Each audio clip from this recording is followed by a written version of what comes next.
Goeiedag en baie welkom by Juffrou MarX se virtuele klaskamer. Dit is hier waar ons Afrikaans sommer lag leer. X marks the spot for improving your Afrikaans. I hope you guys had an amazing Earth Day yesterday and that you raised awareness about the environmental issues we are facing right now. Don't forget to keep on recycling paper products and to collect bottle tops and bread tags for the Sweethearts Wheelchair Foundation.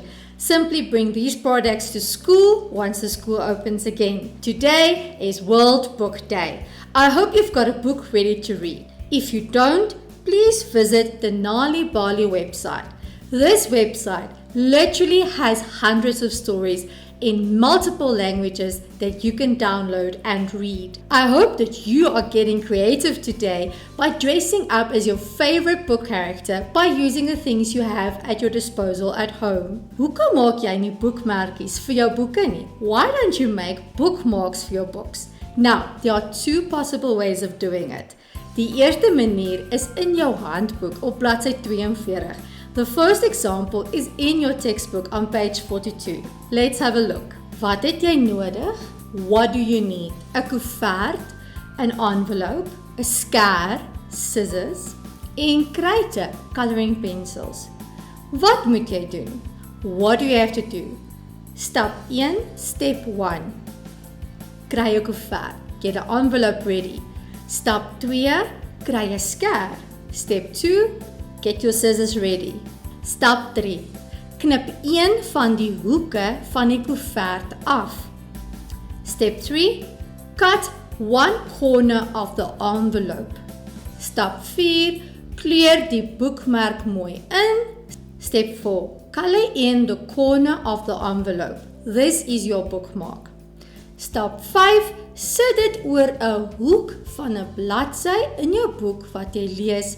Step 5. Place it over the corner of a page in the book that you are currently reading. Maar wat as jy nie 'n koevert by die huis het nie? What if you don't have an envelope at home? Hier is 'n template om jou eie boekhoek monster boekmerk te maak. Here's a template to make your very own page corner monster bookmark. In my klaskamer is daar 'n hele klomp van hierdie monster boekmerkies. There are a lot of the page corner monster bookmarks in my classroom. Ek hoop dat jy baie pret gaan hê om hierdie boekmerkies te maak. I hope that you have a lot of fun making these monster bookmarks. Kom ons spring sommer dadelik weg met vandag se werk. Let's jump right into today's work. Vandag is Donderdag. Today is Thursday. Die datum is 23 April 2020. The date is the 23rd of April 2020. Hoe lyk die weer buitekant jou venster? What is the weather like outside your window? Dit is tans gedeeltelik bewolk buitekant my venster. It's currently partly cloudy outside my window. Ons is tans in herfs. We are currently in autumn. Het jy dalk gewonder hoekom ek jou vra om na die weer elke dag te kyk? Did you perhaps wonder why I asked you to take a look at the weather every day? Well, the answer is simple. Later this year in social sciences, we're going to be studying the weather. So, consider this as a practice run. Kom ons oefen weer die alfabet en vokaalklanke. Let's go through our alphabet and vowel sounds just one more time. Onthou jou handtekens. A, E, O en E. As ook F vir flits, F vir vis en Y vir ys. A, B, C, D, E, F, G, H, J, K, L, M, N, O, P, Q, R, S, T, O. X, Y, Z, A, E, O, U, I, E, O, U, Oi, I, Oi, Oei en eeu. Kom ons kyk na vandag se spelwoorde. Ons gaan hopelik sommer gou weer terug wees by die skool. I hope that we'll be back at school within no time. So, kom ons oefen woorde wat gaan oor by die skool wees. So, let's practice spelling words that center around being at school. Klaskamer, classroom. Leerder, learner. Onderwyser, teacher. Vriende, friends. Trappe, stairs. Stoep, corridor. Saal, hall. Kosblik, lunchbox. Snoepie, tuckshop. Pauze, break time. Maak 'n sinnetjie met elkeen van hierdie woorde en skryf hulle sommer ook in jou persoonlike woordeboek. Make a sentence with each of these 10 spelling words and don't forget to add them to your personal dictionary. Hoe gebruik jy jou persoonlike woordeboek? How do you use your personal dictionary? Kom ons gebruik die voorbeeld van 'n snoepie, wat 'n tuckshop is. Let's use the example of Snoopy, which is a tuckshop. Step 1. Go to the T for tuckshop tab in your personal dictionary. Step 2. Write the word tuckshop and next to it Afrikaans, meaning Snoopy. Step 3. It will look like this. Tuckshop and next to it Afrikaans, Snoopy. Onthou jy nog van die onvoorbereide mondeling? Do you still remember about the unprepared oral that we will be doing this term? Maar hoe gaan hierdie mondeling werk? How is this oral gonna work? Jy gaan 'n onderwerp kies van 'n lys af en 'n paar minute kry om voor te berei. You will choose a topic from a predetermined list and you'll get a couple of minutes to prep. En dan gaan jy lekker gesels oor die onderwerp. And then you're gonna speak about your topic with confidence. Kom ons kyk na vandag se onderwerp. Let's look at the topic I assigned you today. Onthou, hierdie onderwerp kan dalk deel wees van die lys wat jy van kan kies. Remember, this topic might just be part of the list that you'll get to choose a topic from. Kom ons kyk, let's have a look. My gunsteling superheld. My favorite superhero. Now all of us have our favorite superheroes, I'm sure. I don't know if you're a DC or Marvel fan, but yes, some ideas that you can speak about. Wat is die naam van jou superheld? What's the name of your superhero? Wat is jou held se superkrag? What is your hero's superpower? Het jou superheld enige vyande? Does your superhero have any enemies? Wie is jou superheld se vriende? Who are your superhero's friends? Wat is jou superheld se swakpunte? What are your superhero's weak points? Watter tipe persoonlikheid het jou superheld? What type of personality does your superhero have? Ek hoop dat jy sommer baie pret het om oor jou superheld te gesels. I hope that you have a lot of fun speaking about your favorite superhero. And by the way, mine is Wonder Woman. Kom ons kyk vandag na voornaamwoorde. Let's take a peek today at pronouns. Sjoe, voornaamwoorde is behoorlike mondvol. Well, the Afrikaans for pronouns, voornaamwoorde, is quite a mouthful. Let's see what it's all about. Kom ons kyk na voorbeelde van voornaamwoorde. Die eerste voorbeeld is hy. The first example is he. Hy eet 'n sjokolade, he eats a chocolate. This pronoun, hy of he, is called a subject pronoun in English. Sy is she. Sy eet 'n sjokolade, she eats a chocolate. She is a subject pronoun. You'll notice that the gender will decide whether it's a hy of a sy, whether it's a he or a she. Kom ons kyk na nog twee voorbeelde. Haar, her. Her is a possessive adjective. Dit is haar sjokolade. It is her chocolate. Her indicates that the chocolate is in possession of a person. Ons volgende voorbeeld is sy or his. In English, his is a possessive adjective. Dit is sy sjokolade. It is his chocolate. It indicates who's in possession of the object. Once again, the gender will determine if it's haar of sy. Haar for female and sy for male. But if you were wide awake, you would have noticed the following. We have sy that refers to a female and sy that refers to a male. How confusing is this? Allow me to explain. The first sy or she is a subject pronoun. But the second sy, which means his, is a possessive adjective. Dit is sy sjokolade. It is his chocolate. Wow, this can be so confusing. Let's look at a couple of examples that highlight the differences. Nommer 1. Juffrou Setole is 'n vrou. Het 'n tas. Dit is tas. Sentence 1. Teacher Setole is a woman. That already indicates to us that the gender is female. The first word of the next sentence will be a subject pronoun, hy of sy. And the third sentence requires an possessive adjective to indicate to whom the suitcase belongs. Vraag 2. Meneer Radebe is 'n man. Dra 'n das. Dit is das. Goed. Question 2. Mr. Radebe is a man. That tells us the gender. The first word of the next sentence, it would be a subject pronoun.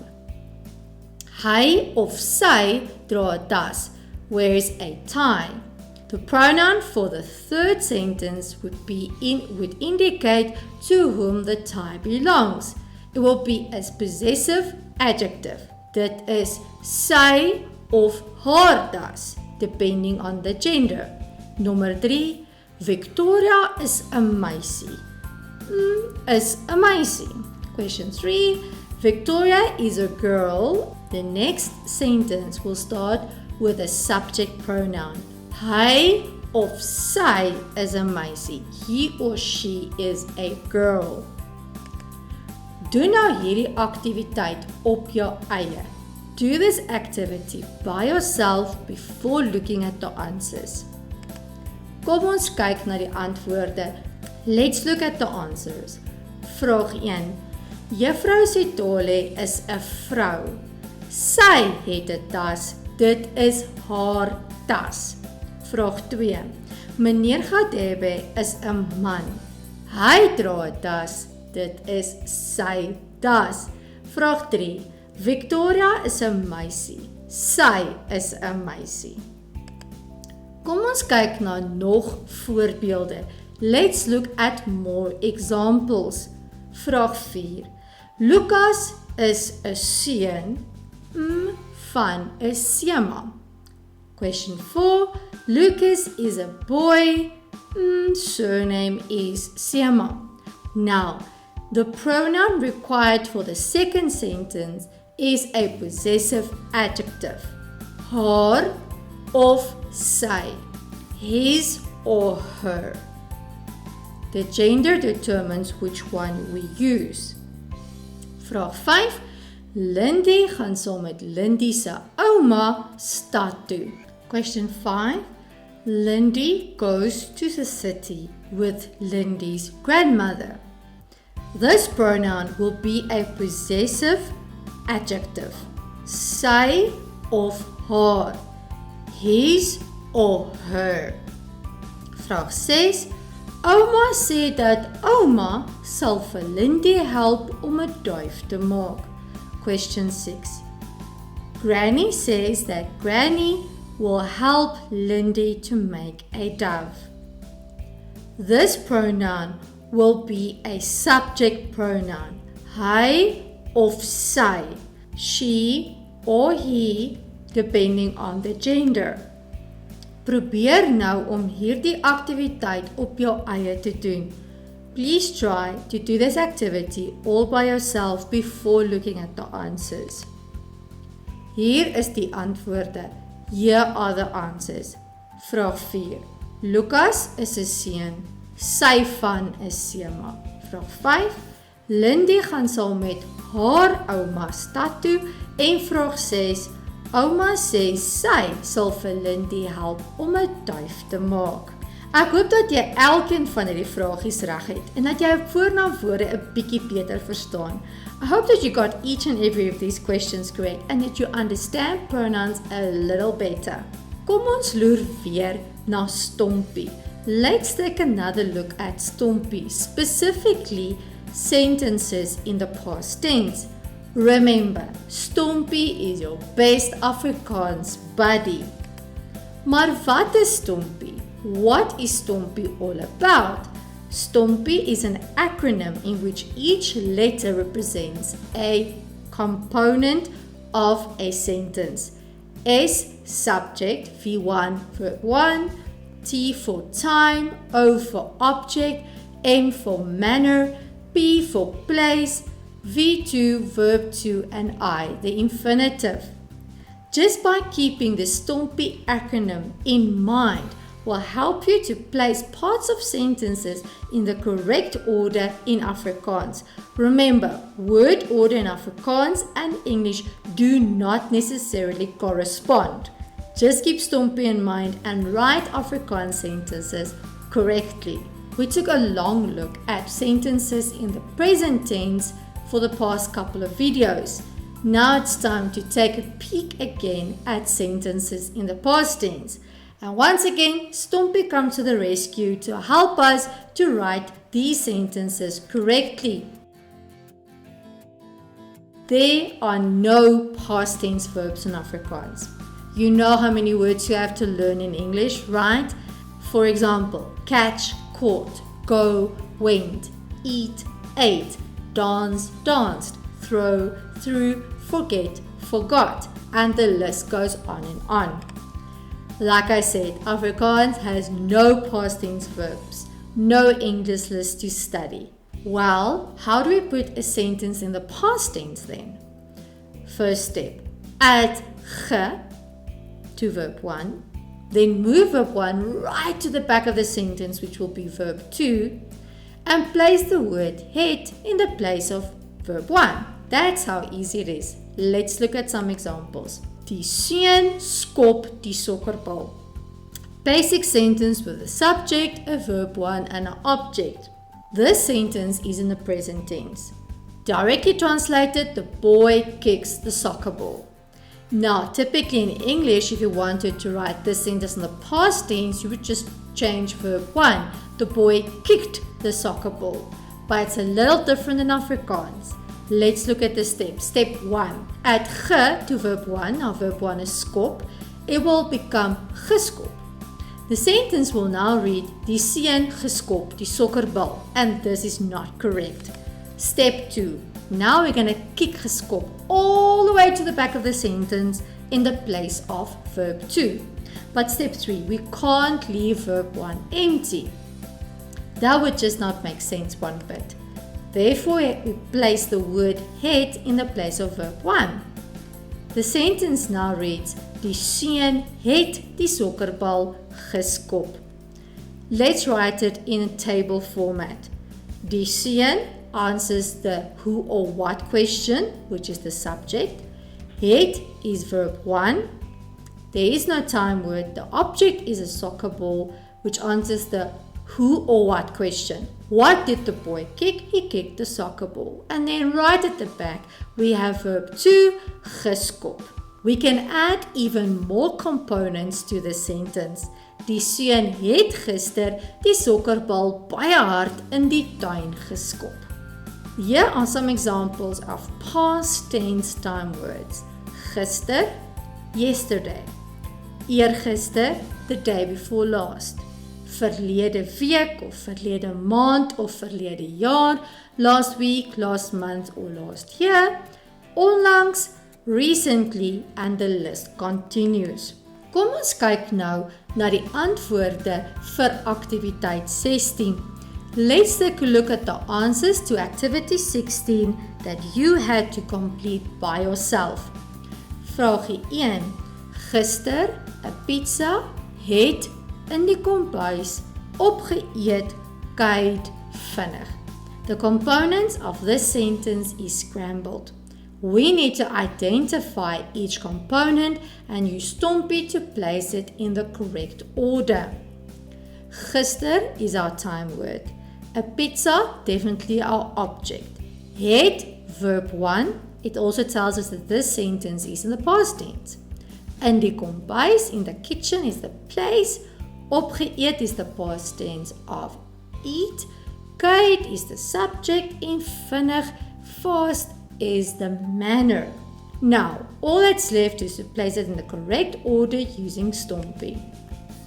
Kyk het gister 'n pizza vinnig in die kombuis opgeëet. Kyk comes first because it's the subject. Verb 1 is next, it's het, followed by the time word gister, object a pizza, then the manner, how did Kate eat that pizza? Very fast, vinnig. We have the place, where does it take place? In the kitchen, and lastly verb 2, opgeëet. Vraagie 2 was baie goed.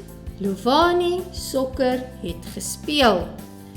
Our first step was to identify each component of the sentence according to Stompie. Baie goed, very well, definitely the manner. Lovani is our subject, sokker is the object, het verb 1 en gespeel verb 2. All that's left is to unscramble these components using Stompie. Lovani het sokker baie goed gespeel. Lovani comes first because according to Stompie, the subject comes first, followed by the verb 1, het. We don't have a time word. We now have an object, sokker. We have the manner in which it takes place, but we don't have a place. But lastly, we have verb 2. Kom ons kyk na die laaste sinnetjie. Let's look at the last sentence. Het eergister gebak, Rivoningo, 'n lekker koek. Let's first identify each component. Het, definitely verb 1. Eergister, our time word, day before last. Gebak is the past tense of bak, which is definitely verb 2. Rivoningo, definitely the subject. En 'n lekker koek, a delicious cake, is definitief ons object. Kom ons sit hierdie komponente in die regte volgorde. Let's write each of these components in the right order using Stompie. Rivoningo het eergister 'n lekker koek gebak. Rivoningo is our subject, and according to Stompie, the subject is written first, followed by verb 1, het, followed by the time word, eergister, then the object, 'n lekker koek. We don't have a manner, we don't have a place, but we do have verb 2 right at the back of the sentence. Rivoningo het eergister 'n lekker koek gebak. Ons het aan die einde van vandag se video gekom. We've come to the end of today's video. Ek hoop dat jy 'n lekker storieboek gaan lees vandag. I hope that you're going to read an interesting novel today. I know that lockdown is not easy right now. I have shared this quote with you previously, but I want to read it to you again. The trick is to enjoy life. Don't wish away your days waiting for better ones. The grand and the simple are equally wonderful. This quote reminds us that even though our days in lockdown might not seem that grand or interesting, we shouldn't wish these days away. Rather use these days to learn new skill, read up about new topics, expand your general knowledge, and to rest. Ek hoop dat julle die res van Wêreldboekedag sal geniet. I hope that you're going to enjoy the rest of World Book Day. Totsiens!